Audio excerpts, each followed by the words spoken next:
So a lot of members of the Verge audience are writing in questions. Oh, wow. For you. Here's my first question. Bro, do you even code? Oh my God. You know what? I used to code. Really? Yeah, I wasn't good at it, Okay. but I did. Bro, do you even code?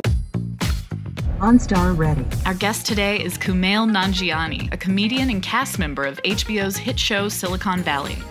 I'll be asking him questions coming in live from Verge readers over the OnStar built-in Wi-Fi hotspot. He's currently waiting for us outside his LA house. Hey Kumail, thanks for joining us. Thanks for having me. So where are we headed today? Let's go to Meltdown Comics. Okay. It's a comic book shop, and I do a show in the back. But when I'm doing shows, I don't get to like look at the toys and comic books and stuff and buy my own stuff because I'm working. So this will be just a pleasure trip. So you're in a show called Silicon Valley. Yeah. Do you have any experience with the real Silicon Valley, like in real life? Honestly, I didn't know much about the Silicon Valley culture when I sort of signed on to do the show. What's interesting is we did the pilot for this about 3 years ago. They were like, oh, what are you doing? And I was like, oh, it's a show called Silicon Valley. It's about the tech industry. And I know it seems crazy, but 3 years ago, people would be like, oh, is it set in the 90s? I'm like, no, it's right now. It's crazier than it's ever been. There's like more money. There's more stuff going on than ever before. Cut to 3 years later, and now it's all in the conversation. Like everybody knows Silicon Valley is like this, you know, going through this crazy boom right now. I'm not saying our show's responsible for it. I'm just saying it really wasn't talked about as much. We knew these apps, but we didn't know the people behind them. And now I feel like people are very aware of sort of the workings of that place. I wonder if it's going to turn into like sort of how the food industry has turned into like all these big rock stars. Oh yeah, that's interesting because we only used to, we knew Emerald. Is that it? Did we just know Emerald? We knew Emerald, we knew Julia Child. Julia Child. We knew like a couple people. And that was it. Sort of becoming the same with the tech industry. And all these people like who have been celebrities in Silicon Valley for a while, we're now sort of, you know, now we're hearing about them. Right. So how connected are you to your character on Silicon Valley? Or which percentage of you is in fact Dinesh? Is that a question from the people? I would say I am 80% like my character, but that 20% is pretty big. What Dinesh is, I think, is all my insecurities and anger and fear coming out in the wrong way. But I was never like that angry or schemy really, but I did want to present myself as being cooler than I was. Like I remember one time I bought a silver chain. I know how to wear a silver chain around. How old were you? I don't know, I was probably 15 or 16. It was so thick. Did girls like it? Nobody liked it. Nobody liked it? I could barely pull it off. I wasn't wearing the chain was wearing me. I was just like super self-conscious about it.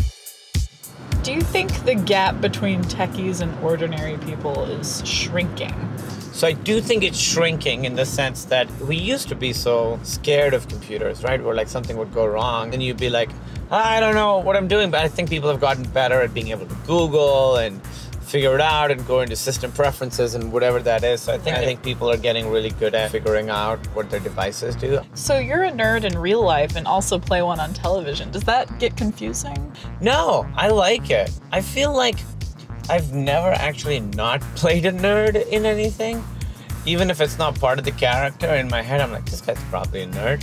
I like that, you know, I can fully understand the mindset. We play video games on the show. Martin and I play video games on the show a lot. And I like that I know exactly what's going on and what it would be like to have a conversation while playing a video game. Martin and I will actually be playing against each other during a scene while having a conversation. So it's just kind of convenient. It's convenient more than anything.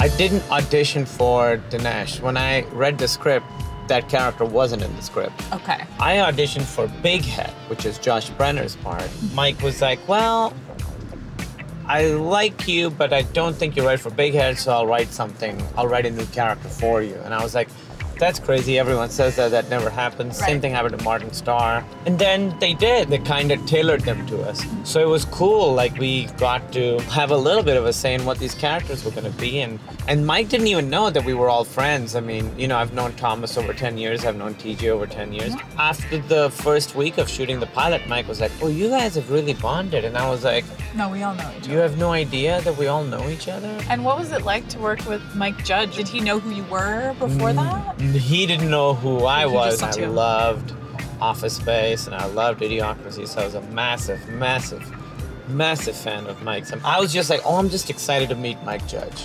I know I won't get it, but it's fine because I'll get to meet one of my heroes. And then I went in, did the audition. It went well. And then I got a call saying I was in the show. So it looks like we're here. Yeah. Thanks for taking a ride with me. Thanks for giving me a ride. Of course. This worked out great. Yeah, no problem. I'm gonna go find some comic books.